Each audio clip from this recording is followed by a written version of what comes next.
Solo un hombre puede salvar el mundo. Y está muerto. Otra vez.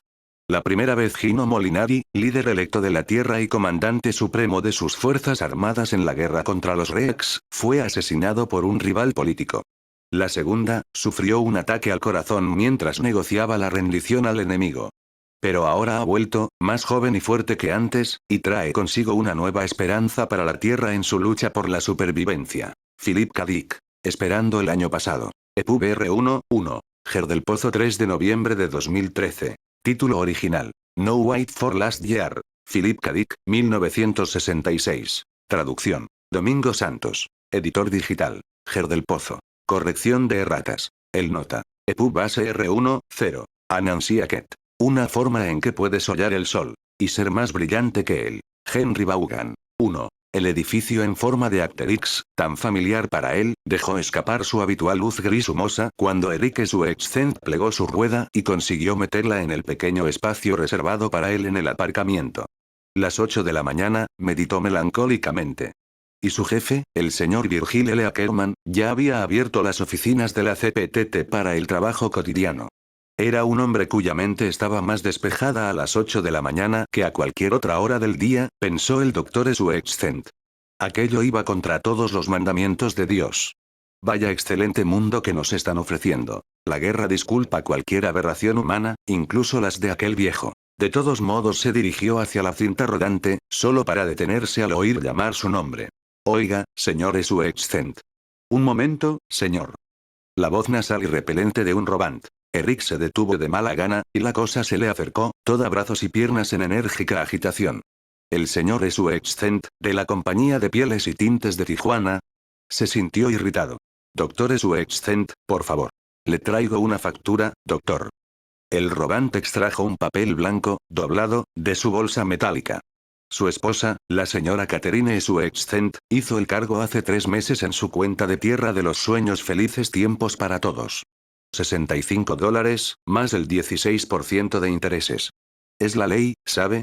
Lamento demorarle, pero esto es, ilegal. Le miró con ojos atentos mientras él, reluctante, sacaba su talonario de cheques. ¿Cuál fue la compra? Preguntó, hosco, mientras extendía el cheque. Un paquete de Lucky Strike, doctor. Con el verde antiguo, el auténtico. De 1940 aproximadamente, de antes de la Segunda Guerra Mundial, cuando cambiaron el paquete. El Lucky Strike verde ha ido a la guerra, ya sabe. Rió. No podía creerlo. Allí debía haber algún error. Pero se supone, protestó, que esto tenía que ser cargado a la cuenta de la compañía. No, doctor, declaró el robant. El cargo es correcto. La señora Suexcent dejó absolutamente claro que esta compra era para su uso particular. Y entonces añadió una explicación que él supo inmediatamente que era falsa, aunque no supo decir si su origen estaba en el robant o en Katy, al menos no inmediatamente. La señora Suexcent, añadió de forma mojigata el robant, está construyendo un Pitts 39. Y una mierda. Le tendió el cheque al robant. Mientras este intentaba cazar el papel al vuelo, siguió andando hacia la cinta rodante. Un paquete de Lucky Strike. Bien, reflexionó lúgubremente, Katy ya vuelve a hacer de las suyas. El ansia creativa, que solo puede hallar una salida gastando.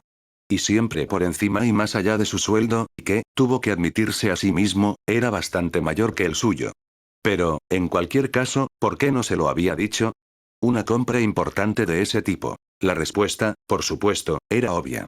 La propia factura mostraba el problema en toda su deprimente sobriedad. 15 años atrás, pensó, yo hubiera dicho, de hecho, lo dije, que los ingresos combinados de Katy y míos tenían que ser suficientes para mantener a 2 personas adultas semirrazonables a cualquier nivel de opulencia. Incluso teniendo en cuenta la inflación en tiempo de guerra. Sin embargo, las cosas no habían funcionado en absoluto de aquella manera. Y tenía la profunda y duradera intuición de que las cosas iban a seguir así. Dentro del edificio de la CPTT, se encaminó hacia el pasillo que conducía a su propia oficina, reprimiendo el impulso de dejarse caer por la oficina de Katy, escaleras arriba, para una inmediata confrontación. Más tarde, decidió. Después del trabajo, quizá durante la cena. Señor, y le esperaban un montón de asuntos. No tenía energías, y nunca las había tenido en el pasado, para aquellas interminables peleas domésticas. Buenos días, doctor.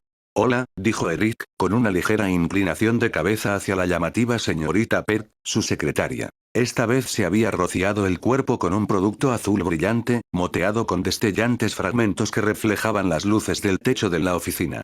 ¿Dónde está Imel? No había la menor señal del inspector de control definitivo de calidad, y ya había visto algunos de los representantes de los equipos subsidiarios agruparse en el aparcamiento. Bruce Imel telefoneó para decir que la Biblioteca Pública de San Diego le está persiguiendo judicialmente y que puede que tenga que acudir al tribunal, de modo que probablemente llegará tarde. La señorita Pert le sonrió animosamente, mostrando unos inmaculados dientes de ébano sintéticos, una moda que producía escalofríos y que había emigrado con ella el año anterior de Amarillo, Texas. Los polis de la biblioteca entraron ayer en su apartamento y hallaron más de 20 de sus libros que él les había robado. ¿Ya conoce usted a Bruce? ¿Tiene esa fobia acerca de comprobar las cosas? ¿Cómo se dice poner en griego? Pasó a su oficina interior, que era exclusivamente suya. Virgil Ackerman había insistido en ello como un símbolo conveniente de prestigio, en vez de un aumento de sueldo. Y allá, en su oficina, junto a la ventana, fumando un cigarrillo mexicano de dulce aroma y contemplando las austeras colinas amarronadas de la Baja California del Sur que rodeaban la ciudad, estaba su mujer, Katy, de pie. Aquella era la primera vez que la veía esta mañana. Se había levantado una hora antes que él, se había vestido y había desayunado sola, y se había marchado en su propia rueda. ¿Qué ocurre? Preguntó rígidamente. Entra y cierra la puerta. Katy se volvió pero no miró hacia él. La expresión de su exquisitamente afilado rostro era pensativa. Cerró la puerta. Gracias por recibirme en mi propia oficina. Sabía que ese maldito cobrador de facturas te interceptaría esta mañana, dijo Katy con voz lejana. Casi 80 verdes, dijo él. Con los intereses. ¿La pagaste? Le miró por primera vez. El aleteo de sus pestañas artificiales negras se aceleró, revelando su preocupación. No, dijo sardónicamente. Dejé que el Roband me disparara de pie ahí en medio del aparcamiento. Colgó la chaqueta en el armario. Claro que la pagué. Es obligatorio, desde que la More ha eliminado todo el sistema de compras a crédito. Me doy cuenta de que no estás interesada en ello, pero si no pagas dentro del plazo de...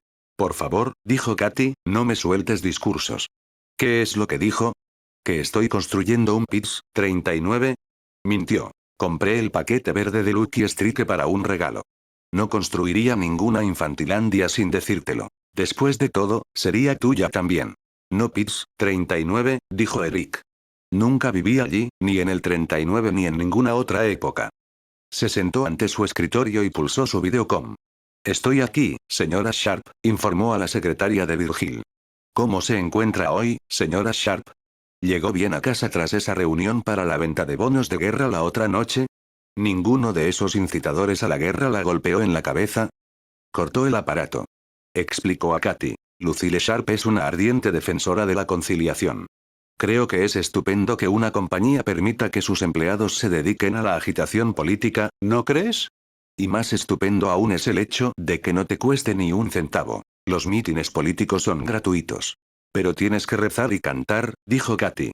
Y tienes que comprar esos bonos. ¿Para quién era el paquete de cigarrillos?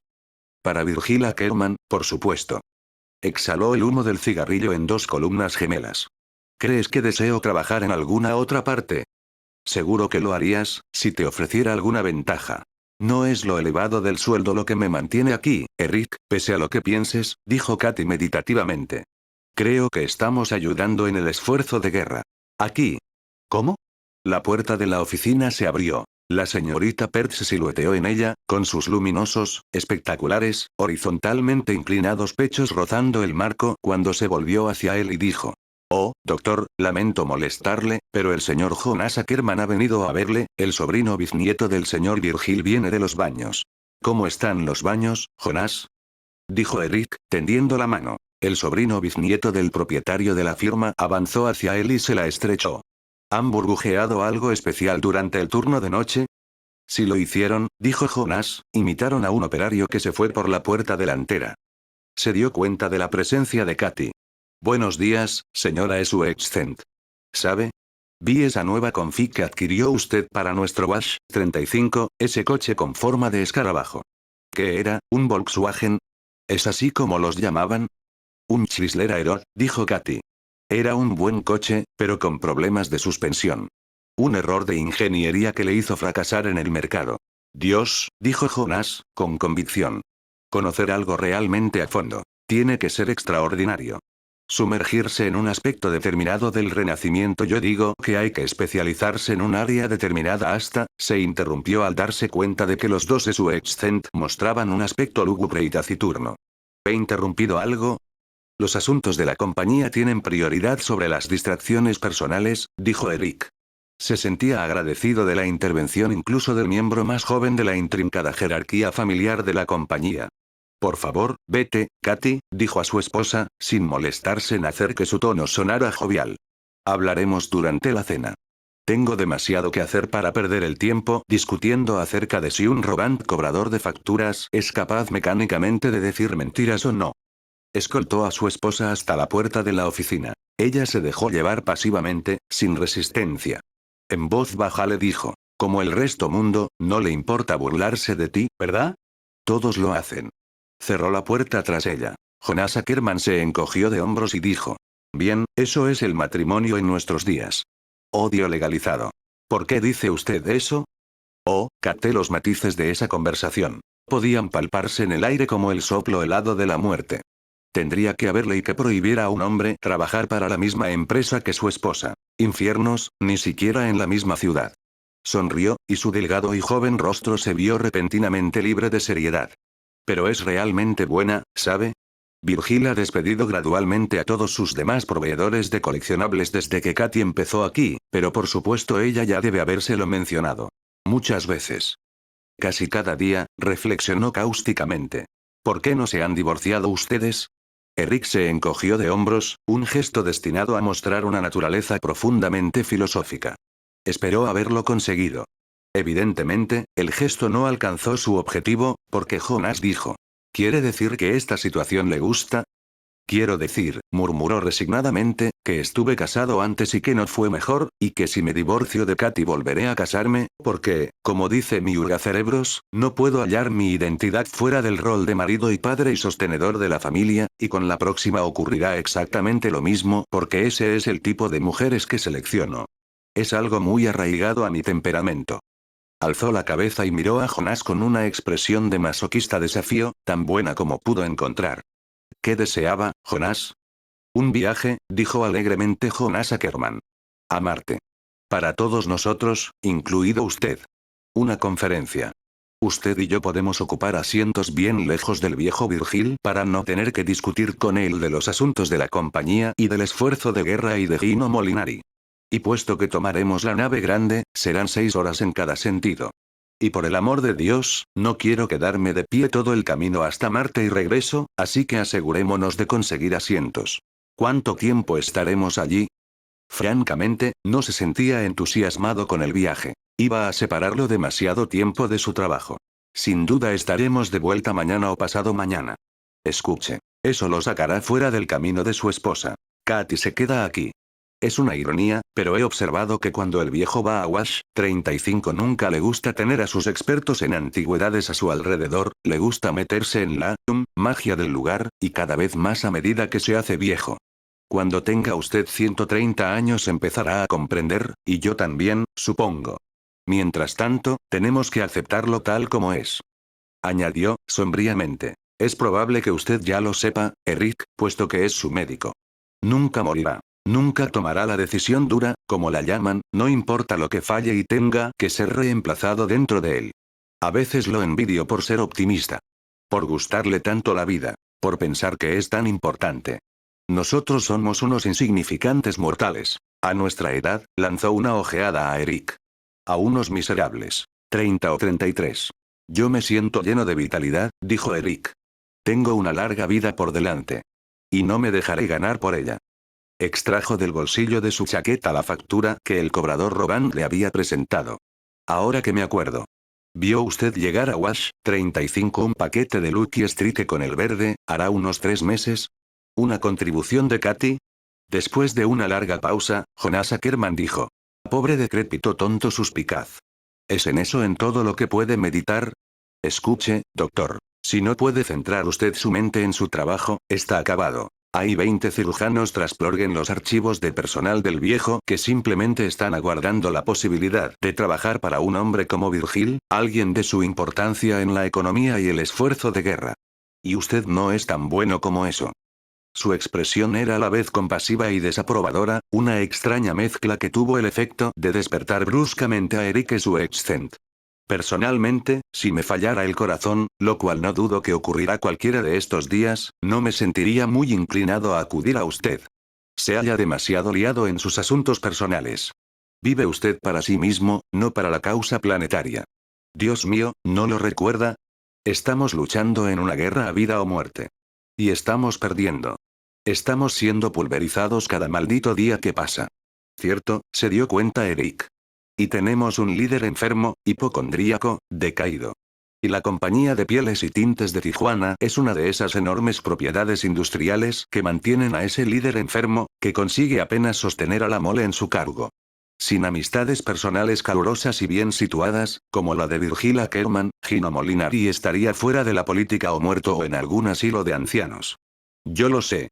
Y sin embargo, la vida individual tiene que seguir adelante. Después de todo, reflexionó, yo no elegí liarme en mi vida doméstica en más combates de boxeo con Katy.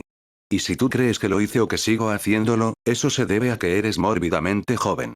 No has conseguido pasar de la libertad adolescente al territorio donde yo habito. Casado con una mujer que económicamente, intelectualmente, y sí, incluso eso también, eróticamente, es muy superior a ti. Antes de abandonar el edificio, el doctor Eric Suexcent se dejó caer por los baños, preguntándose si Bruce y Mel habría aparecido ya por allí.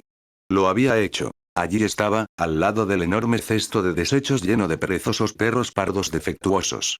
Vuelva a convertirlos en Gronks, dijo Jonas a Mel, que sonrió, a su vacía y descoyuntada manera, cuando el más joven de los Ackerman le arrojó una de las esferas defectuosas que había rodado fuera de la línea de ensamblaje de la CPTT, por donde pasaban las actas para ser cableadas a la estructura de control de guía de las espacionaves interplanetarias.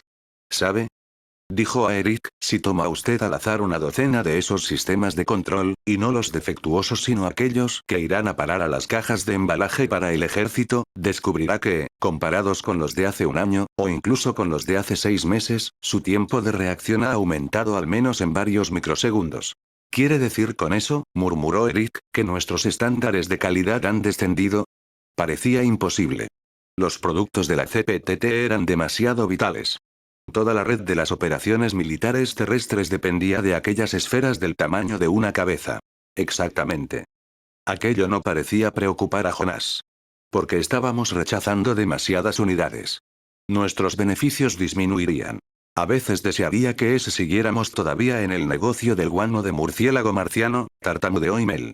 Durante un tiempo, la empresa se había dedicado a la recolección de los excrementos del murciélago orejudo marciano, había conseguido con ello sus primeros beneficios, y así se había situado en posición de subrayar los excelentes aspectos económicos de otra criatura no terrestre, la ameba duplicadora marciana. Este augusto organismo unicelular sobrevivía gracias a su habilidad de imitar otras formas de vida, específicamente aquellas de su mismo tamaño, y aunque su habilidad había divertido a los astronautas terrestres y a los oficiales de las Naciones Unidas, nadie había visto en ella un uso industrial hasta que Virgil Ackerman, rodeado por su aura de fama gracias al guano de murciélago, había aparecido en escena. En unas pocas horas había situado la ameba duplicadora frente a una de las caras pieles de su amante de aquellos momentos. La ameba duplicadora la había copiado fielmente, hasta el punto que, para todas las finalidades prácticas, entre Virgil y la muchacha existían ahora 2 estolas de bisón. Sin embargo, la ameba no había tardado en cansarse de ser una piel, y había recuperado su propia forma. Esta conclusión dejaba bastante que desear. La respuesta, desarrollada a lo largo de un período de varios meses de pruebas, consistió en matar a la ameba durante su intervalo de imitación y luego someter el cadáver a un baño de productos químicos fijadores que tenían la capacidad de retener a la ameba en aquella forma final. La ameba no se descomponía, y en consecuencia no podía ser distinguida, a partir de aquel momento, del original. No pasó mucho tiempo antes de que Virgil Ackerman hubiera instalado una planta distribuidora en Tijuana, México, y empezara a recibir cargamentos de sucedáneos de pieles de todas las variedades procedentes de sus instalaciones industriales en Marte. Y casi inmediatamente hundió el mercado de pieles naturales de la Tierra. La guerra, sin embargo, había cambiado todo aquello. Pero, ¿había algo que la guerra no hubiera cambiado? ¿Y quién hubiera pensado nunca, cuando fue firmado el pacto de paz con el aliado de la Tierra, Lilistar, que las cosas iban a ir tan mal? Porque, según Lilistar y su ministro Frenexi, la suya era la potencia militar dominante de la galaxia. Sus enemigos, los Rex, eran inferiores tanto militarmente como en cualquier otra forma, y la guerra iba a ser indudablemente corta. La guerra en sí ya era bastante mala, rumiaba Eric, pero no había nada como perder una guerra para hacerle a uno detenerse y pensar, e intentar, fútilmente, reconsiderar las decisiones pasadas, como el pacto de paz, por poner un ejemplo que normalmente se le ocurriría a un buen número de terrestres si fueran preguntados. Pero por aquellos días sus opiniones no eran solicitadas ni por la mole ni por el propio gobierno de Lilistar. De hecho, era creencia universal, abiertamente proclamada tanto en los bares como en la intimidad de las salas de estar, que ni siquiera había sido solicitada la opinión de la mole. Tan pronto como se iniciaron las hostilidades con los Rex, la compañía de pieles y tintes de Tijuana pasó del comercio de lujo de pieles de imitación a la industria de guerra, como por supuesto hicieron todas las demás empresas industriales. Una duplicación sobrenaturalmente exacta de los sistemas de guía de los cohetes, las mónadas de control perezoso perro pardo, resultó un desarrollo fantásticamente natural para el tipo de operaciones que la CPTT representaba. La conversión fue rápida e indolora. Y de este modo, ahora, meditativamente, Enrique Suexcent contemplaba aquel cesto de unidades rechazadas, preguntándose, como había hecho todo el mundo en la compañía en algún momento, cómo podían ser empleadas aquellas unidades subestándar y, sin embargo, aún terriblemente complejas de modo que produjeran algún beneficio económico. Tomó una y la hizo girar entre sus manos. En términos de peso se parecía a una pelota de béisbol, en términos de tamaño a un pomelo. Evidentemente no podía hacerse nada con aquellos fracasos que Imel había rechazado, y se volvió para arrojar la esfera a la boca de la tolva que devolvería al plástico su original forma celular. Espere, croó Imel. Eric y Jonas le miraron. No la fundan, dijo Imel. Su feo cuerpo se retorció embarazado. Sus brazos se anudaron, con los largos y nudosos dedos vibrando. Abrió la boca de una forma idiota mientras murmuraba. Yo, ya no lo hago. De todos modos, en términos de materia prima, esa unidad vale solo un cuarto de centavo. El valor de todo este cesto no llega ni al dólar. Y bien, dijo Jonas. De todos modos, tiene que volver a... Yo la compraré, murmuró Imel. Metió la mano en el bolsillo de sus pantalones, se tensó hasta encontrar su cartera. Fue una larga y ardua lucha, pero finalmente la extrajo. ¿Comprarla? ¿Para qué? Preguntó Jonas. He hecho un trato, dijo Imel, tras una agónica pausa. Pago medio centavo por cada pieza de perezoso perro pardo rechazada, 2 veces su valor, de modo que la compañía saca un beneficio. Así que, ¿por qué debería alguien poner objeciones? Su voz se elevó hasta un tono muy agudo. Jonas meditó las palabras, dijo.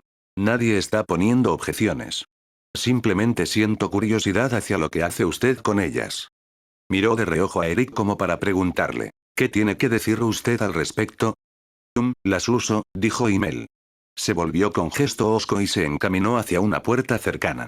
Pero todas son mías, porque pago por ellas por adelantado de mi propio sueldo, dijo por encima del hombro, mientras abría la puerta. Defensivamente, con el rostro sombrío por el resentimiento y con las corrosivas huellas de una profunda ansiedad fóbica, se echó a un lado. Dentro de la habitación, evidentemente un almacén, una serie de pequeños carritos iban de un lado para otro sobre ruedas del tamaño de $1 de plata. 20 o más de ellos, esquivándose astutamente en su celosa actividad. En cada uno de ellos Eric vio a un perezoso perro pardo, cableado a su lugar correspondiente y controlando los movimientos del carrito. Jonas se frotó un lado de la nariz, gruñó, dijo. ¿De dónde sacan la energía? Se inclinó, consiguió parar uno de los carritos cuando pasó rodando junto a su pie. Lo alzó, contemplando cómo sus ruedas seguían girando fútilmente. Simplemente una barata pila de 10 años de duración, dijo Imel. Cuesta otro medio centavo. ¿Y usted construye esos carritos? Sí, señor Ackerman. Imel retiró el carrito de sus manos y volvió a depositarlo en el suelo. El carrito se alejó, rodando industriosamente. Estos todavía son demasiado nuevos para soltarlos, explicó. Primero necesitan practicar. Y entonces, dijo Jonas, les concede usted la libertad. Exacto. Mel asintió con su cabeza de enorme y casi calvo cráneo, y las gafas de montura de cuerno se deslizaron hacia adelante en un intento de descabalgar de su nariz. ¿Por qué? Preguntó Eric. Ya se había alcanzado el meollo del asunto. Mel se puso rojo, se agitó miserablemente, y, sin embargo, exhibió un oscuro y defensivo orgullo. Porque, dijo bruscamente, se lo merecen. Pero el protoplasma no está vivo, señaló Jonas. Murió cuando fue aplicado el spray fijador químico. Usted lo sabe. Desde entonces, todas estas esferas no son más que un circuito electrónico, algo tan muerto como, bueno, como un robot. Mel respondió con dignidad. Pero yo las considero vivas, señor Ackerman. Y solo por el hecho de que sean inferiores e incapaces de guiar un cohete en el espacio profundo, eso no significa que no tengan derecho a vivir sus limitadas vidas. Las suelto, y rodarán por ahí durante, espero, 6 años, o posiblemente más. Es suficiente. Eso les proporcionará lo que creo que se merecen. Jonas se volvió a Eric y dijo. Si el viejo supiera esto. El señor Virgil Ackerman lo sabe, dijo inmediatamente Mel, con orgullo. Lo aprueba. Rectificó. O mejor dicho, me permite hacerlo. Sabe que le estoy reembolsando a la compañía. Y construyó los carritos de noche, en mi tiempo libre. Tengo una pequeña cadena de montaje, naturalmente muy primitiva, pero efectiva, en mi apartamento, allá donde vivo. Añadió. Cada noche trabajo aproximadamente hasta la 1. ¿Qué hacen ellos cuando son soltados? Preguntó Eric. Se limitan a vagar por la ciudad. Dios sabe, respondió Mel. Evidentemente, este aspecto de la cuestión no era de su incumbencia. Él había hecho su trabajo construyendo los carritos y conectando los perezosos perros pardos en posición de funcionamiento. Y quizá tenía razón. No podía acompañar cada carrito, defenderlo contra los peligros de la ciudad. ¿Es usted un artista?, señaló Eric, no seguro de si se sentía divertido, o asqueado, o qué. No se sentía impresionado. De eso estaba seguro. Todo el asunto tenía una cualidad extraña, loca, era absurdo. Mel trabajando incesantemente allí y en su apartamento, velando para que lo que la fábrica rechazaba pudiera seguir teniendo su lugar bajo el sol, y a continuación que... Y esto mientras todas los demás sudaban sobre aquel otro absurdo, mayor y colectivo, de una mala guerra. Visto en ese contexto, Mel no parecía tan absurdo. Eran los tiempos. La locura flotaba en la atmósfera, desde la mole hacia abajo, hasta aquel funcionario de control de calidad, claramente alterado en el más puro sentido clínico, psiquiátrico. Mientras salía de los baños junto con Jonas Ackerman, Eric dijo. Estaba renado. Era el término de moda más enérgico para designar la aberración. Evidentemente, admitió Jonas, quitando importancia al asunto con un gesto. Pero esto me da una nueva percepción del viejo Virgil, el hecho que tolere esto y ciertamente no porque le proporcione un beneficio, no, no es en absoluto por eso. Francamente, me alegro. Pensé que Virgil era más duro. Habría esperado que echara inmediatamente a ese pobre chalado fuera de aquí, que lo enviara a un grupo de trabajos forzados camino de Lilistar. Dios, vaya destino hubiera sido ese. Mel tiene suerte. ¿Cómo cree que terminará eso? Preguntó Eric. Piensa que la mole firmará un tratado separado con los Rex y nos sacará fuera de esta guerra, dejando que los lilistarianos luchen solos, lo cual es lo único que merecen. No puede, dijo llanamente Jonas. La policía secreta de Frenex caería inmediatamente sobre la tierra y haría picadillo de él. Lo echaría a patadas de su puesto y lo reemplazaría de la noche a la mañana por alguien más militante. Alguien a quien le gustara el oficio de proseguir la guerra. Pero no pueden hacer eso, dijo Eric. Es nuestro líder elegido, no el de ellos. Sabía, sin embargo, que pese a aquellas consideraciones legales Jonas tenía razón. Jonas estaba simplemente evaluando de forma realista a su aliado, enfrentándose a los hechos. Nuestra mejor apuesta, dijo Jonas, sería simplemente perder la guerra. Lentamente, inevitablemente, tal como lo estamos haciendo. Bajó la voz hasta un jadeante susurro. Odio hablar de forma derrotista. Puede hacerlo libremente. Eric, dijo Jonas, es la única forma de salirnos de esto, aunque tengamos que enfrentarnos a un siglo de ocupación de los Rex como castigo por haber elegido al aliado equivocado en la guerra equivocada y en el momento equivocado. Nuestra virtuosa primera aventura con el militarismo interplanetario, y vea cómo la elegimos, cómo la mole la eligió. Hizo una mueca. Y nosotros elegimos a la mole, le recordó Eric. Así que la responsabilidad, en último término, era de ellos. Allá adelante, una figura delgada, tan ligera y seca como una hoja, derivó hacia ellos, llamándoles con una voz fina y chillona. Jonás. Y usted también, su excent, ya es hora de que emprendamos el viaje a Wash, 35. El tono de Virgil Ackerman era débilmente malhumorado, el de una madre pájaro cumpliendo con sus fastidiosas tareas. A su avanzada edad, Virgil se había vuelto casi hermafrodita, una mezcla de hombre y mujer en una entidad asexuada, seca, y, sin embargo, vital.